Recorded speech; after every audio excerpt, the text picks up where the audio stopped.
I think we'll get started as people are joining. Hi, everyone. My name is Claire Christian. Welcome to the next 30 years of Antarctic protection webinar sponsored by the Antarctic and Southern Ocean Coalition.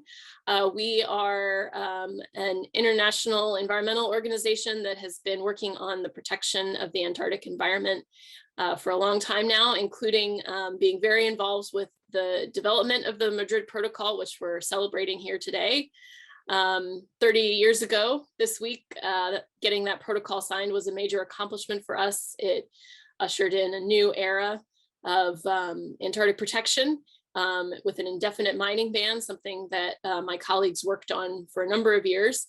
And I think it still stands as one of the most important examples of international cooperation on the environment in history. However, we at ASOC are looking at new challenges to the Antarctic environment today, and we think it's more important maybe to look towards the future than to necessarily celebrate past accomplishments. So we've assembled a great panel for you today to talk about the future of the Antarctic Treaty System and the future of the protocol. And we hope that they will have a lively discussion about some of the issues that are facing the Antarctic today. And our moderator is going to be Divya Nawali. And Divya in 2009 was chosen as a young environmental champion from India to go to Antarctica.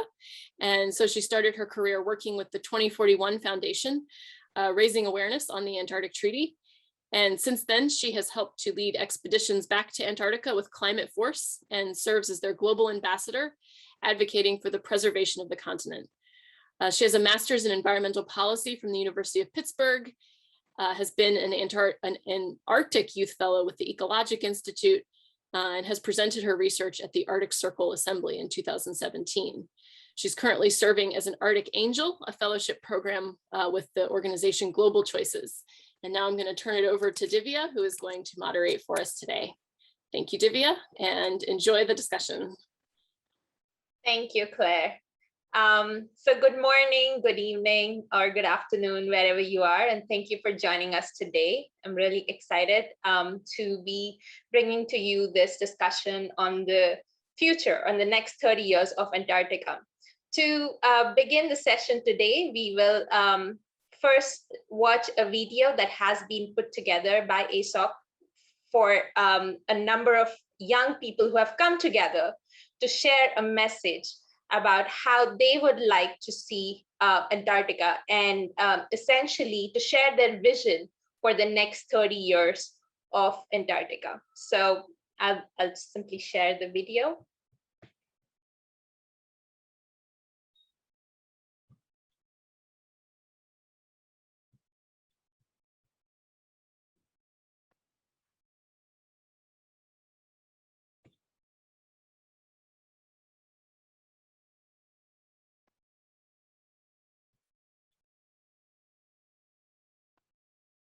南极洲对我来说是一个特殊的存在，它也被称作是地球上最后一片净土。南极洲是世界上最大的淡水资源库，储存了人类可用淡水的72%，其90%几面积为冰雪覆盖。但是近几年来，现在南极洲冰川融化是十分严重的，导致海平面上升，使我们全球的沿海城市有被淹的风险。它在以我们肉眼可见的速度在消融，当地的动物也面临着生存危机。It's not just a matter of single species like penguins or whales per se, but it's actually the whole ecosystem being strongly connected to Antarctica, which is why we need to realize the need to protect this fragile land. Antarctica is really special, and the beautiful natural environment there, and the animals like the penguins and the krill, and the fish and the whales that make their homes there, deserve to live out their lives without interference. 南極の生態系を守ることは地球上の生態系をよりよく知るためにも非常に重要でありますので、やはり南極を守ることは非常に重要です。で、日本政府に対してはまず今まで南極と日本政府と言いますと。那么，我希望30年后南极洲冰川不减反增，当地的动物不用再担心流离失所的问题。MTA가 30%, 최소 30%까지 확대되어야 지구 바다를 살릴 수 있다고 합니다. 따라서 저는 참여 정부들에게 NPA를 30%까지 확대하는 방안에 대해 조금 더 적극적으로 협조하고 그리고 바다 생태계를 어떻게 보존해야 하는지 미래 후손에게 어떻게 전해야 하는지 이 방안에 대해서 조금 더 정책적으로 지원을 원합니다.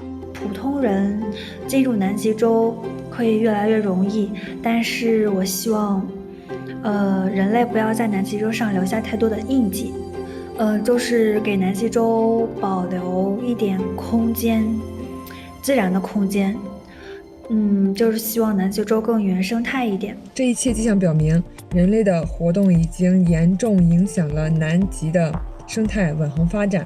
We can reverse it by regulating such actions in the industries and the carbon emissions. Climate change itself is a major problem for the stability of our planet Earth. The chemicals that have been once emitted into the atmosphere that are now locked in the sea ice that is in polar regions. When the sea ice melts due to the climate change, it again emits the chemicals that had once trapped in the sea ice, having some major threats for the wildlife as well as for humans. Even though we might not be physically close to Antarctica, that doesn't mean we don't have to take care of such crucial territory for all living beings on Earth. 人类依赖地球得以生存，而南极洲是地球的一部分，所以保护南极与保护地球息息相关。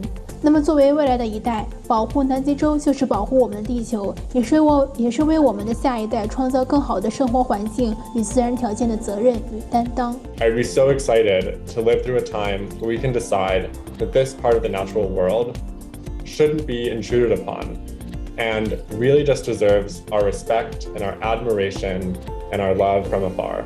Here in Hobart, we have so many historical, cultural, and especially physical connections to Antarctica. But it doesn't really matter where in the world you live, because in fact, we are all affected by Antarctica. 也希望能够有更多的人能够重视到对南极的保护，因为这也是在对这个地球、对全人类的保护。Your actions have the power to either protect this precious land or destroy it.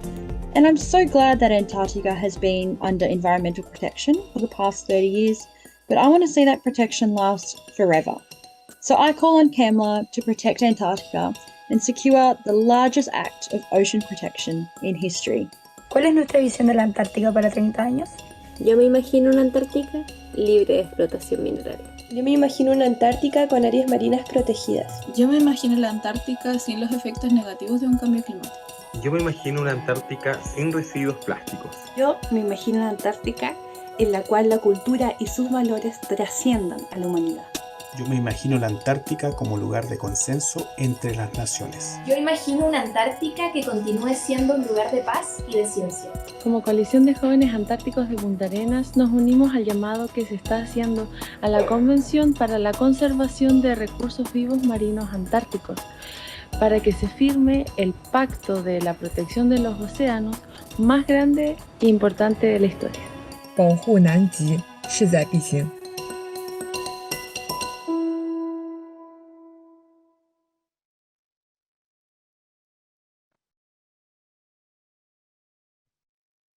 That was a video put together by 18 to 30-year-olds from around the world on this 30th anniversary of the Madrid Protocol to share their vision for the next 30 years. That was so inspiring and touching. I think we'll all agree.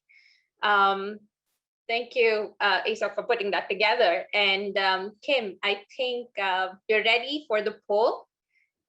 If you wanted to go ahead and share some questions for the audience to just get a sense of what the audience is looking,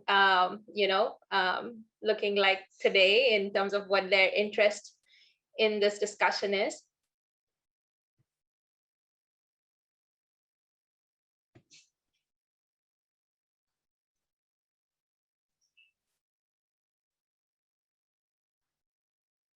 Great, Divya. The poll is now live. Okay.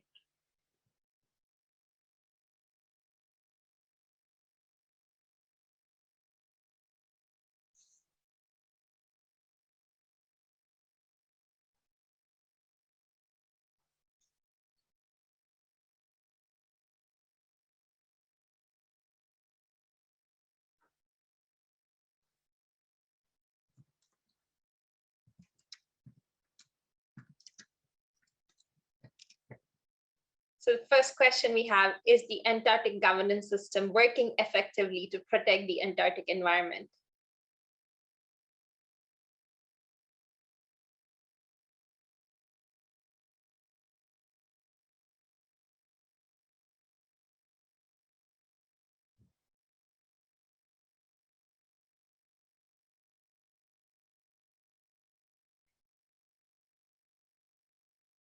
Okay, I think the poll has ended. Kim, are we able to see the answers? Perfect, thank you. So only 3% think that it is working well. 72% of the audience think that yes, it's working, but needs to improve and implement new measures faster. 28% think no, it's not working well, but it's better than any other alternative. There's 3% who say that it's not working well and should be replaced with something else. So I think the majority thinks that yes, it's working. So that's good. For 30 years, we have seen strong success of the Madrid Protocol, but yes, we need to improve and implement new measures faster, and that's what we'll discuss today. Thank you for everyone who participated in the poll. So I'm now going to introduce our esteemed panelists for today. I'll start with Dr. Jennifer Jacquet. Jennifer is an associate professor of environmental studies at NYU and director of EXE, Experimental Humanities and Social Engagement. She has been working on Antarctic issues for over a decade. Thank you, Jennifer, for joining us today. Our second panelist is Evan Bloom. Evan Bloom is a lawyer and former diplomat and currently a senior fellow at the Woodrow Wilson International Center for Scholars in Washington, D.C. He served as acting Deputy Assistant Secretary of State and Director of Ocean and Polar Affairs at the U.S. Department of State. He led U.S. Antarctic diplomacy from 2005 to 2020 as head of the U.S. delegation to the Antarctic Treaty Consultative Meetings and the U.S. Commissioner to CAMLR. Welcome, Evan Bloom. And we also have, who's woken up like really early morning in New Zealand right now, Dr. Priscilla Vehi, who leads an interdisciplinary Antarctic research team and is the director of the Te Punaha Matatini Center of Research Excellence for Complex Systems. She's based at the Center for Sustainability in University of Otago in New Zealand. So thank you, Dr. Vehi, as well for joining us. I know it's really early for you, so this is much appreciated. Okay, so I'll really just jump into the questions. And I think that flows directly well into the conversation from the video that we just watched. So my first question actually would be to Evan, but I will also request other panelists to pitch in what they feel as well and would like to respond. So Evan, young people all over the world are calling for bold action to protect the environment, but the leaders mostly aren't delivering. However, there are some bold proposed actions in Antarctica where a group of countries has collectively proposed one of the largest acts of marine protection ever, the creation of 3 large marine protected areas, MPAs, of almost 4 million square kilometers in the Southern Ocean. But a couple of countries have blocked these. How can we get past the stalemate so that the Antarctic treaty system can meet the challenges of the 21st century? So Divya, first, thank you very much for asking me to participate, and thanks to ASOC, Claire, Kimberly, and others for putting this all together. It's really a pleasure to be here. So I started off talking about the CAMLR and the MPAs, which is a great topic. And from my point of view, in terms of political and perhaps environmental significance, is probably the most serious challenge we have at the moment. And it's pretty distressing that we have had so much trouble with this recent group of marine protected areas. They are necessary, not just for Antarctica, but for the whole, everything related to world marine conservation policy. And also recent science tells us that MPAs contribute to climate change mitigation. So it's a very important topic, and it's something that the states that are members of CCAMLR have been focusing on for many years. So we need to focus our attention and focus our efforts on convincing countries like Russia and China, which have expressed their doubts, and this requires high-level engagement. And we're seeing a lot of that from the EU and many others in recent months. When we and New Zealand in particular were working on the Ross Sea region MPA proposal that was ultimately adopted in 2016, we had the personal engagement of President Obama and Secretary of State Kerry with the head of, well, President Xi, President Putin, Secretary Lavrov. And in that context, it actually worked out. Now we're some years later and there are different circumstances in the world, but we know that it can happen if we try hard enough, and we just have to bring all those factors together once again. Yeah, thank you. Jennifer, Silla, do you want to add something?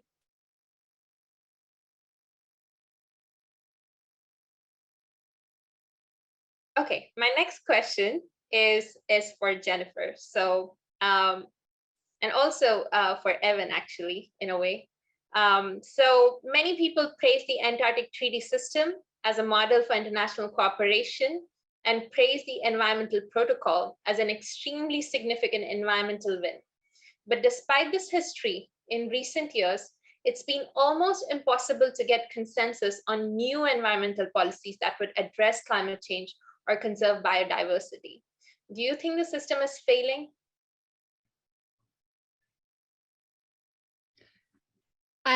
So I think there's a couple of issues here. It's a question of how well does the institutional arrangement function? And then what are the values and vision of that institution? And I think they're kind of two separate issues, and there are things that could be improved on both fronts. Of course, with the institutional arrangement, there are, in fact, some ways in which there are clear failures. For instance, at CCAMLR,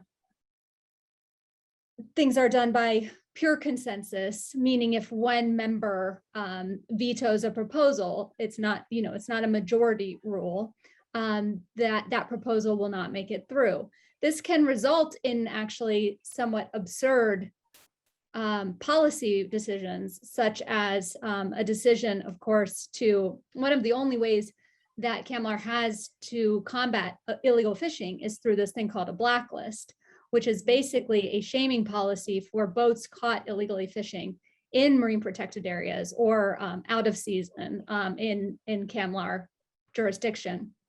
And there was a proposal to list, for instance, a South African vessel on the blacklist that had been caught illegally fishing, and South Korea vetoed that decision to have the vessel blacklisted. So you can see these failures of the institutional arrangement occur. But I think in general, there's a lot of reason to be hopeful and support the institutional arrangement that is especially the broader Antarctic Treaty System. The main issue I see is a failure of ambition in terms of values expressed by the institutional values, and also both in terms of the high-level negotiations that Evan was referring to, as well as the grassroots activism and the calls from citizenry that ASOC has mobilized here today, which is, I think, is very empowering and really important to get Antarctica into the global imagination, to remind people how special the ecology there is. And the Antarctic Treaty System results in these layers of treaties and decisions and values. And one gaping hole, I would argue, in that value is allowing fish and invertebrates to be exploited while protecting every other kind of animal in the ecosystem. And that's just a glaring paradox and a failure of imagination, a failure of institutional values that I think is easy to see once it's pointed out in these terms. So that's where I would like to see a major shift in values, that actually it's not just about 30 by 30, it's not just about these MPAs, it's about de-exploitation of Antarctica, a full protection for the ecosystem. Absolutely. I think you've raised a very important point, because the whole ecosystem is so fragile. You cannot simply protect parts of it, but you need to protect it as a whole and create that for basically every animal and organism that exists as a part of that ecosystem. So thank you for sharing that. And I think that also kind of adds to the part where, like, we need to come up with more innovative ideas to basically break away from that, rigid system, right? Thank you for that. Evan, would you like to add anything there? Sure.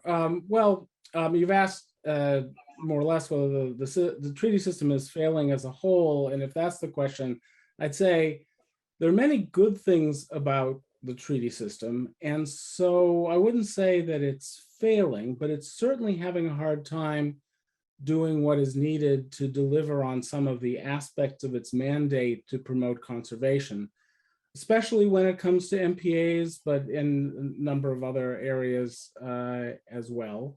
I think Jennifer correctly points to the decision-making rule as going to the heart of some of these questions.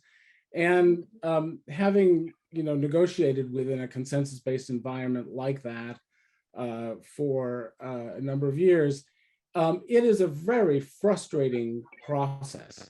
And you have this kind of lowest common denominator result, which is often extremely unsatisfying.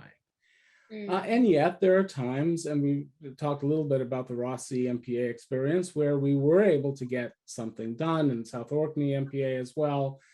But the bad news is, at this point, is that we are now in a prolonged period where some countries are unwilling to fully implement existing MPAs and don't seem to want to move forward on new ones, which is really counter to what the international community wants.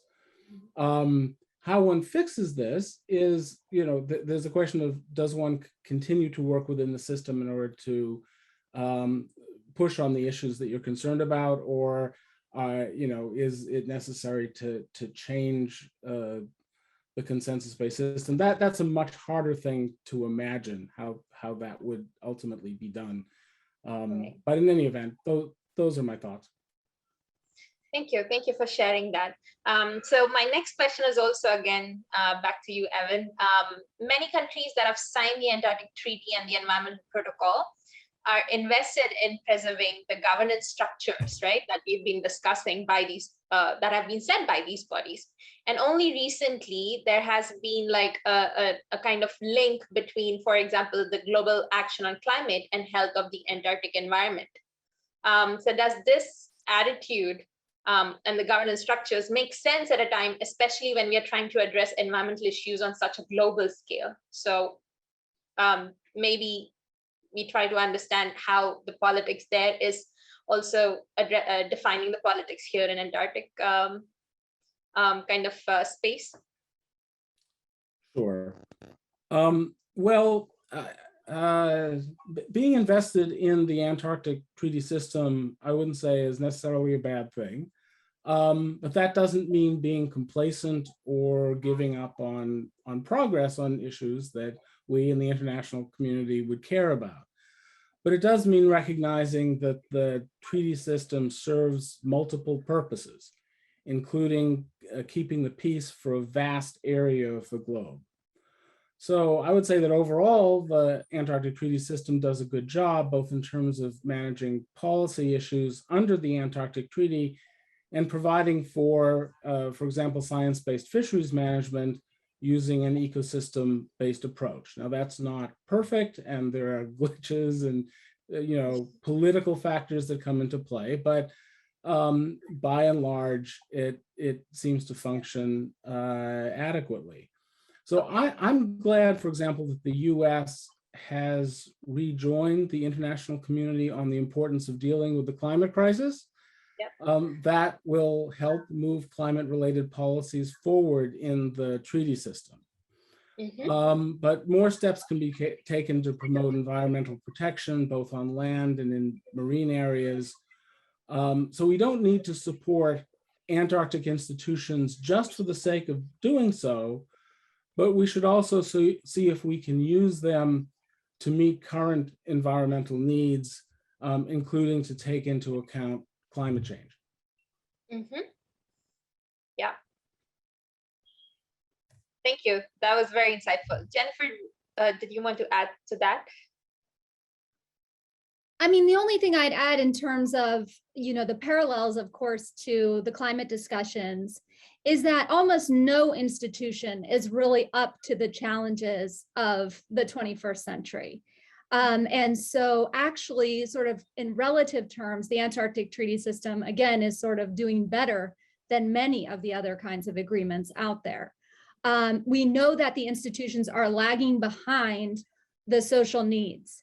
And again, we need to increase ambition in terms of the institutional arrangement and in terms of institutional values across the board for climate, and of course, as Antarctica as part of that, but for fisheries, for water quality, for human rights, the list is really overwhelming and endless, but it does suggest that these failures are not unique to Antarctica.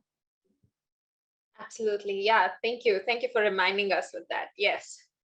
Definitely, I think the Antarctic Treaty System has been a huge success and serves as a great example for a lot of environmental issues that we are currently facing on a global scale.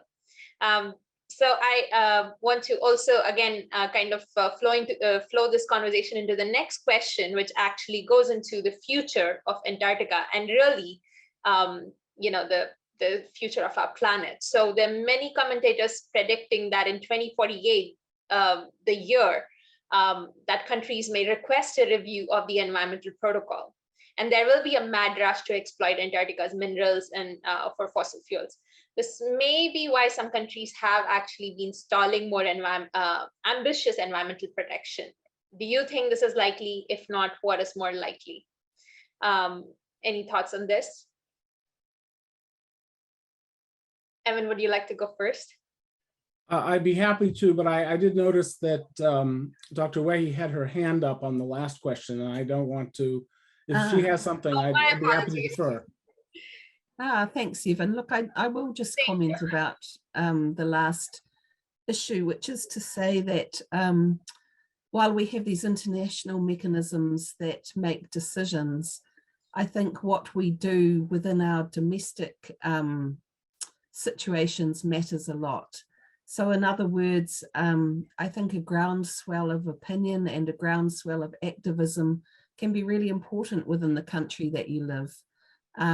So within New Zealand, for example, there are many people who have environmental concerns, and that feeds back into government policy.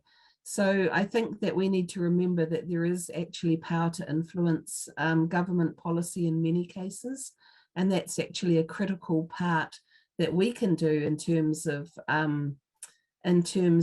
influencing what our countries say as they go forward into that system.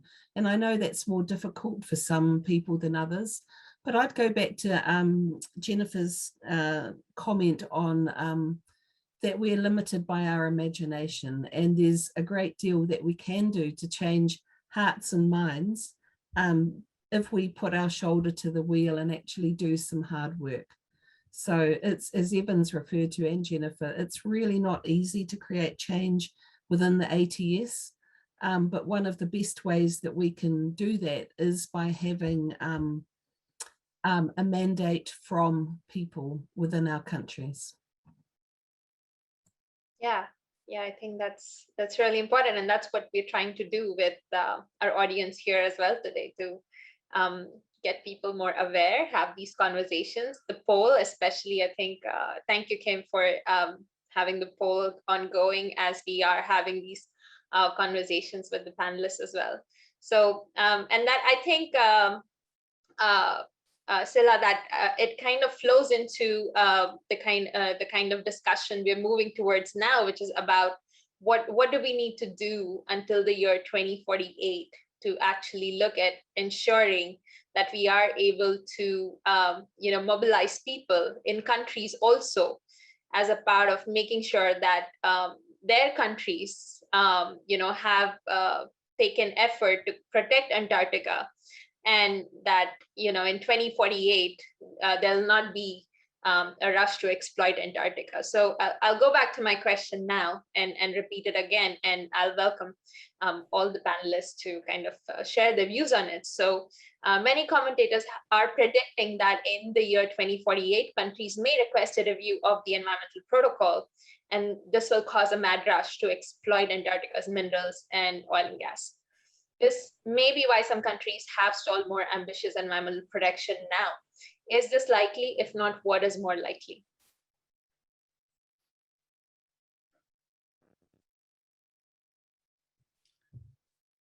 Divya, did you want me to begin?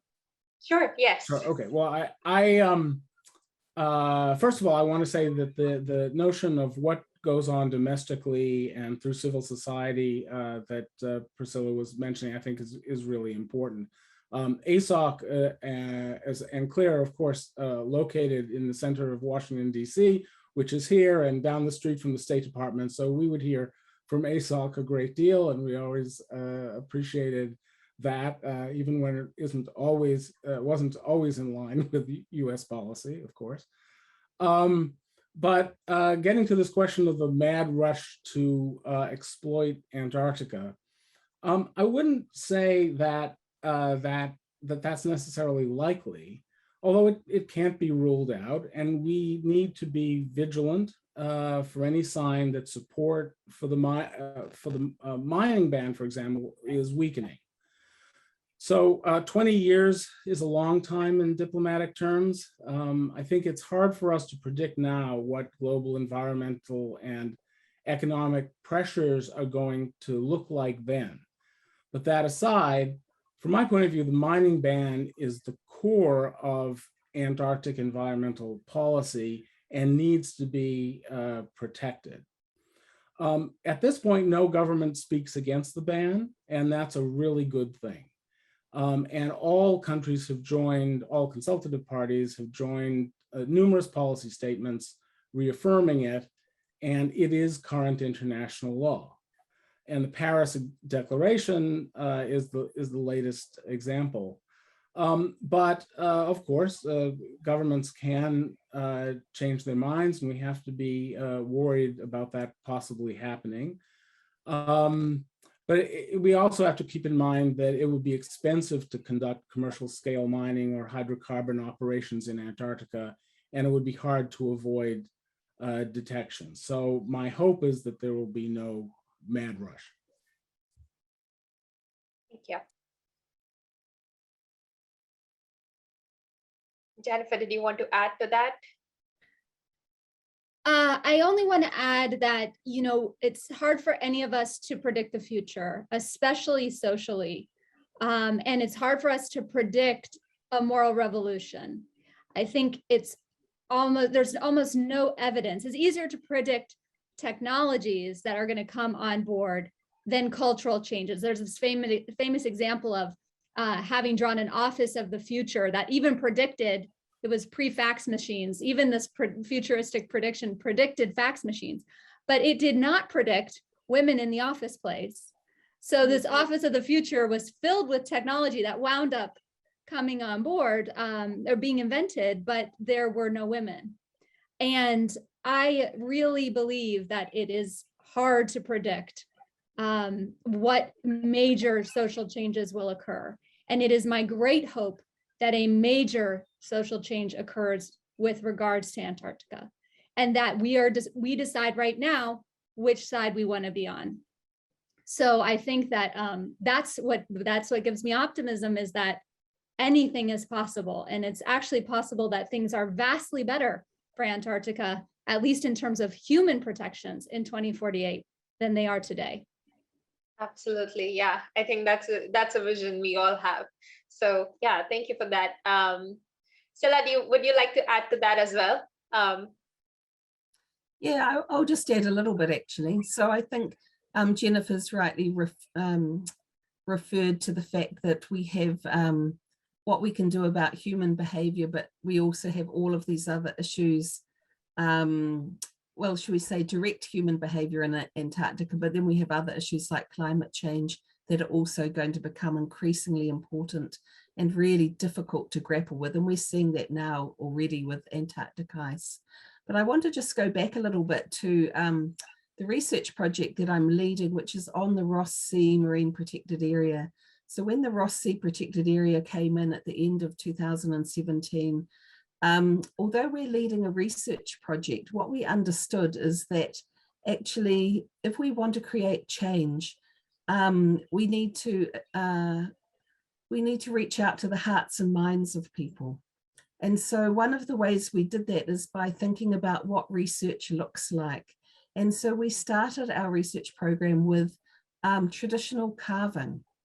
And so we brought in some Maori artists, so these are the Indigenous people in New Zealand, in Aotearoa, to carve a whakairo, which goes around the doorway as you enter New Zealand's base in Antarctica. And that carving represents many of the values that we hold around Antarctica.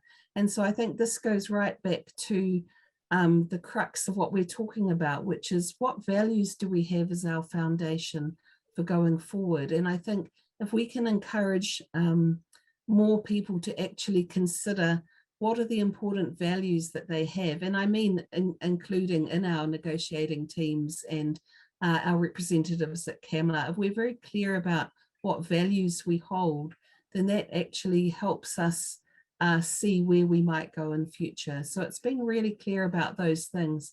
And of course, again, that's influenced by what the people think, what kind of mandate they have within their country.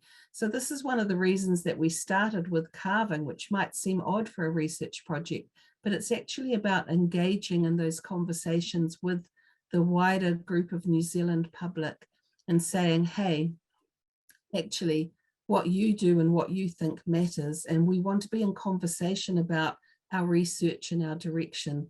And so within that carving, and I'll show you a picture a bit later of what it looks like in its finished form, what it represents is the partnership of Indigenous people, the partnership of scientists, the partnership that we are all actually in terms of protecting Antarctica. So I just wanted to go back to those ideas of how we communicate and what our values are in terms of how we go forward.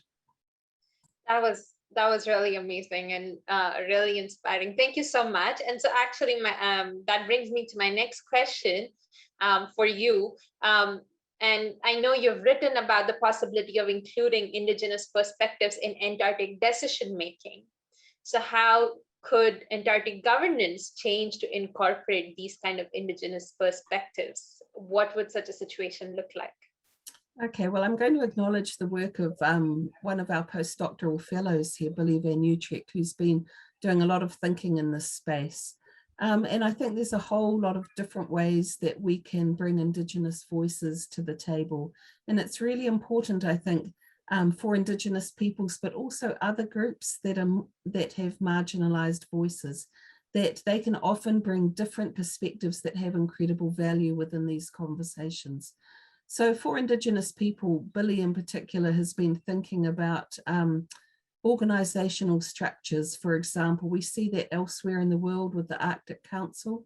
So there are ways that we can include and also highlight and put to the front Indigenous voices in decision-making through these kinds of structures. And we see that as well at the United Nations, that there are different groups that really have a focus on Indigenous thinking, perspectives and interests.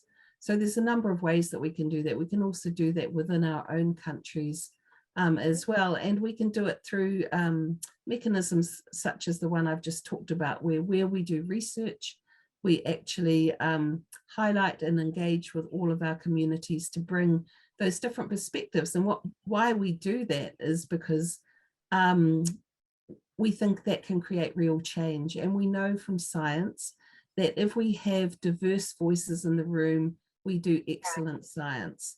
So this is actually incredibly important if we actually want to go forward and create really excellent solutions for the problems that we're facing. Yeah, thank you. Thank you for sharing that perspective. I have a question again for you. I believe there is an increasing discussion about decolonization in a number of spaces, including Antarctica. This does not mean literally removing people who have colonized an area, but changing a mindset of philosophy. Do you think Antarctica needs to be decolonized?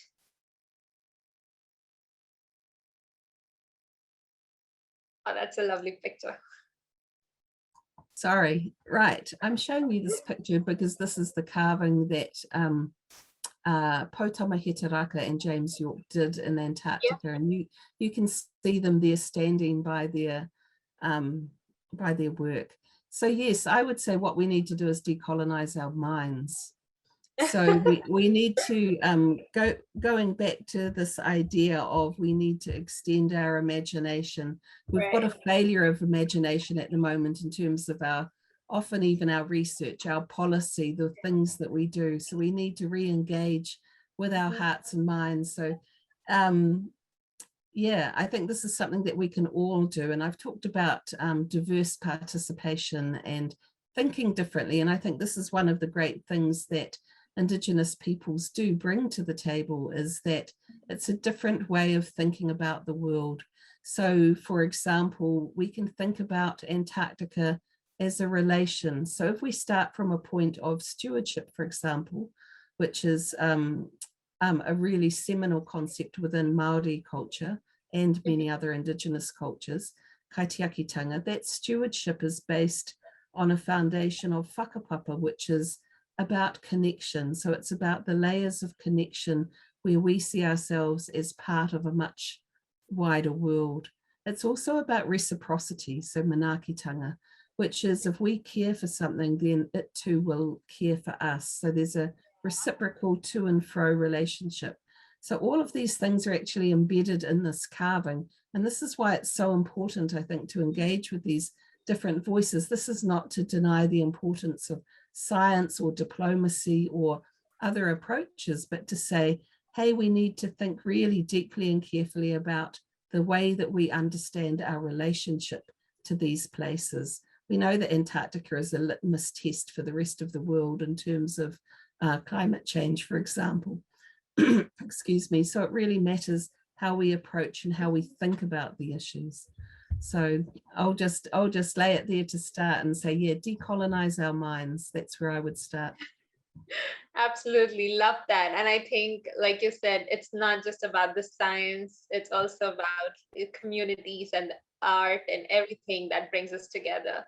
And I'll just shout out to our tohunga, our expert here, Te Warahi Hitaraka, who really, along with Fane Robinson, another carver, led this part of the work. So these are community elders who are really informing our thinking about this.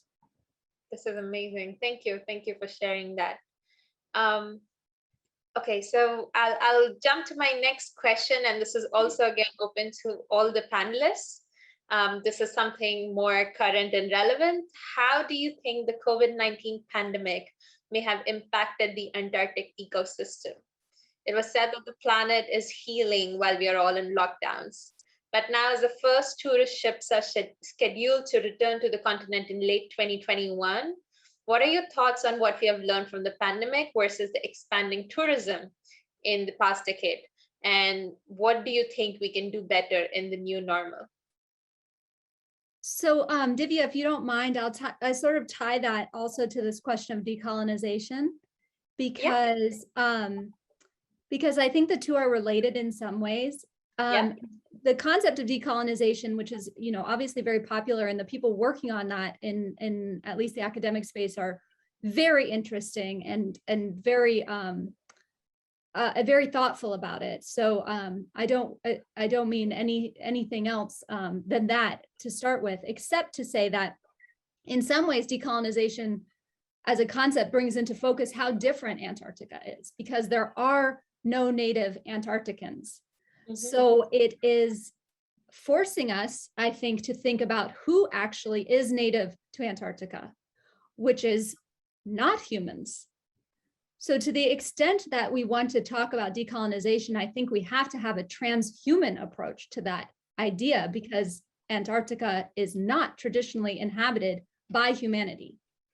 And so I again would say decolonization de facto as a concept would not lead to an expression of a certain set of values necessarily. And instead it could be, it may or may not help that, but that those values should drive the conversation more so than decolonization or even diversity. I mean, we see with CAMLAR that actually, as we've gotten more member states that have been added to CAMLAR over the years, the balance of power has switched from being predominantly non-fishing nations to predominantly fishing nations. And this is then not, it's not to say that diversity in and of itself brought us the system of values that we were hoping for. And so again, instead of the institutional arrangement leading the conversation, I think the values have to lead the conversation. And in that sense, COVID-19 did nothing to change our values from everything I can see. It did not say, maybe we do not have the moral right to visit Antarctica. It merely said, you can't, for health reasons, visit Antarctica right now. So I don't expect to necessarily see any long-term changes to tourism as a result of COVID-19. I might expect to see results as a change in attitudes, as a change in norms, if our values change to say, maybe it's not about decolonization, but about de-exploitation, about a kind of withdrawal, about leaving Antarctica alone for its own sake for the future. And that might change tourism demand, but I don't expect COVID-19, which had nothing, had nothing really to do with how people saw Antarctica or their attitudes toward Antarctica, to change the tourism impacts. If anything, a lot of the wealthy tourists have made money during COVID and probably have saved up for a giant post-COVID bang up in Antarctica. And we might see the best season, the most number of tourists to Antarctica ever before in history, once all the bans have lifted. Yeah, I think that is such an important point. You have touched, like, we need to learn from this. I think that should be something we should be doing. We don't know if it's going to happen, but and then I'm really interested to kind of go back and see how we can raise voices for continuing the decolonization or the exploitation of Antarctica over the next few years as people get back to the normal, right? More and more meetings are going to happen, conversations are going to happen in person and not virtual anymore. So thank you for that. Evan, would you also like to add to this? What do you think? What may change? What needs to change? So in terms of COVID, it does present a certain type of opportunity for reflection and opportunity to pause and think about how to limit environmental impacts and exploitation, etc. I agree that I don't think it's going to really change actions over time. And yeah, I think there's going to be an increase in demand for shipborne and other types of tourism that will flow from people really want to get away after all of this and spend the money they've been saving and all of that. And that's something that I think that people in the tourism policy area need to be thinking about, because a surge in tourism could be something that would be difficult for the environment, and that has to be watched really closely. In terms of decolonization, I'm not really fully familiar with the sort of the political science aspects of that.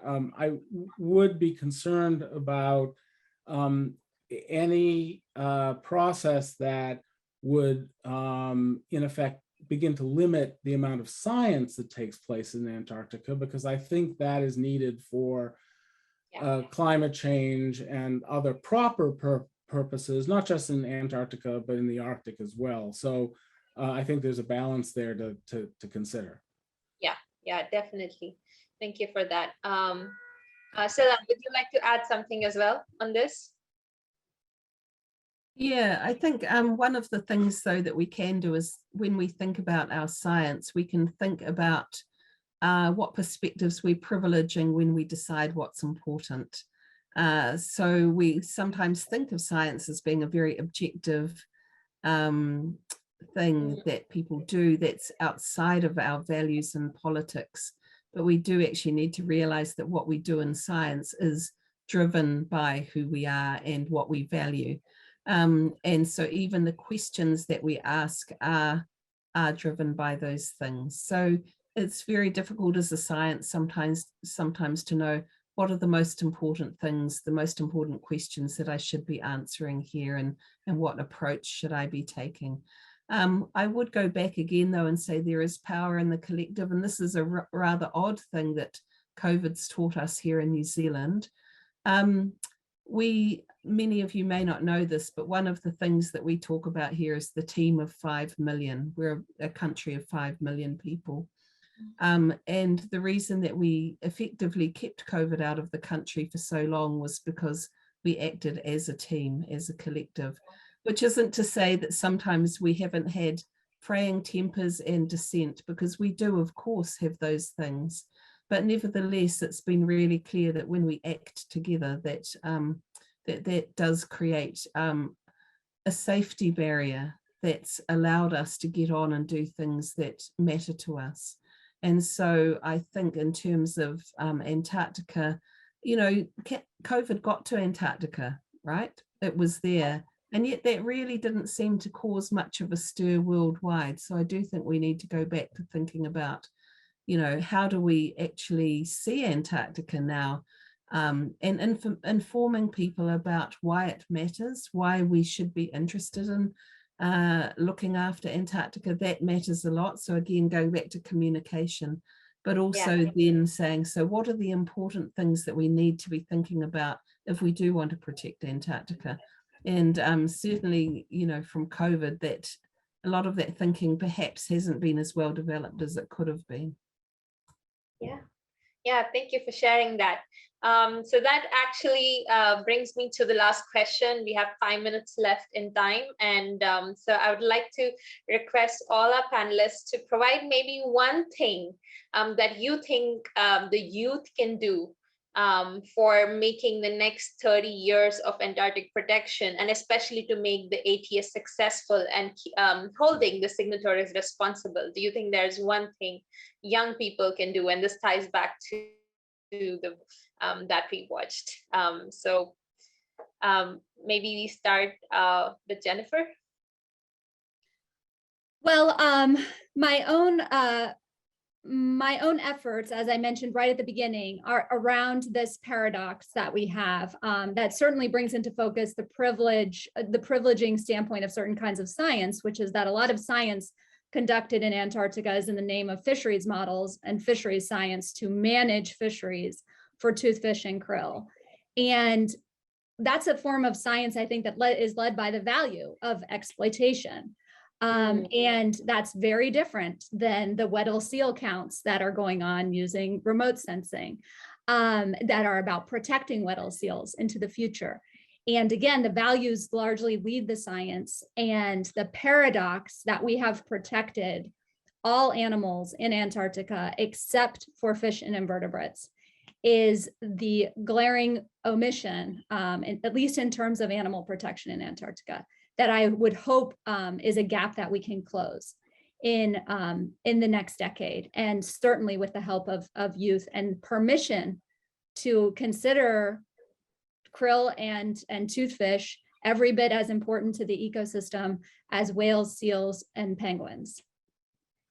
Absolutely. Thank you for that.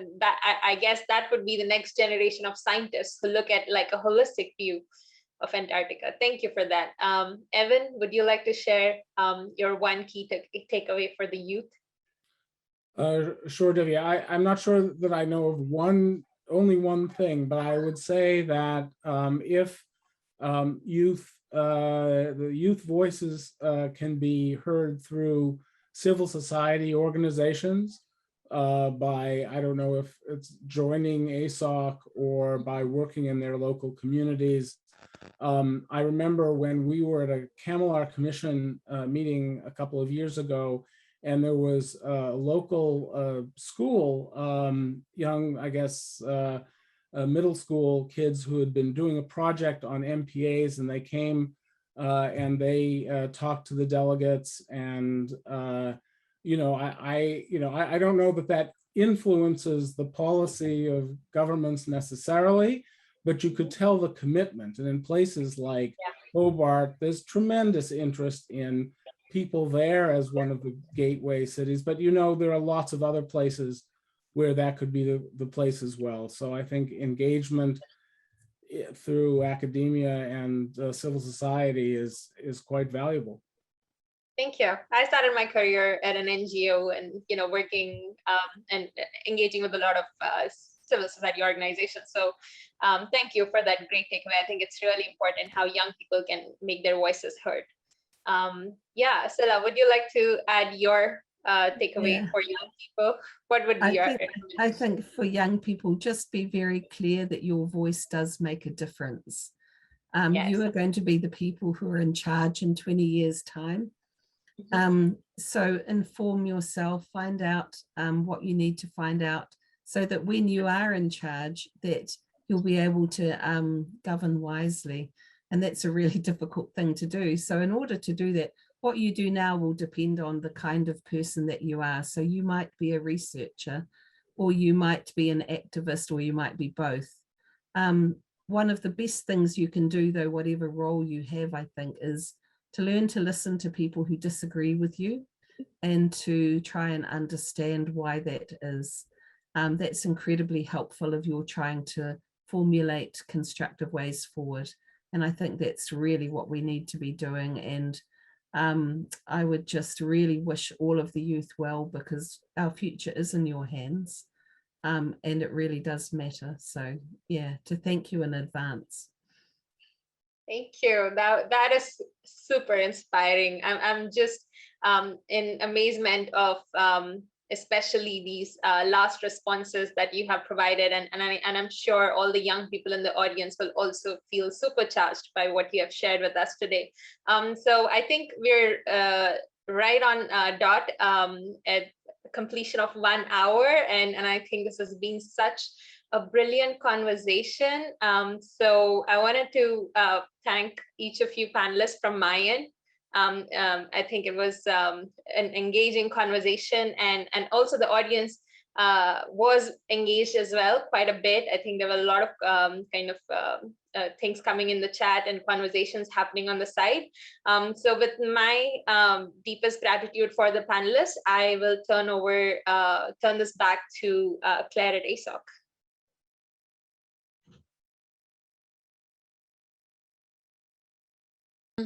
Thanks everybody for coming, and hope you have a great day. And remember the great words of our panelists.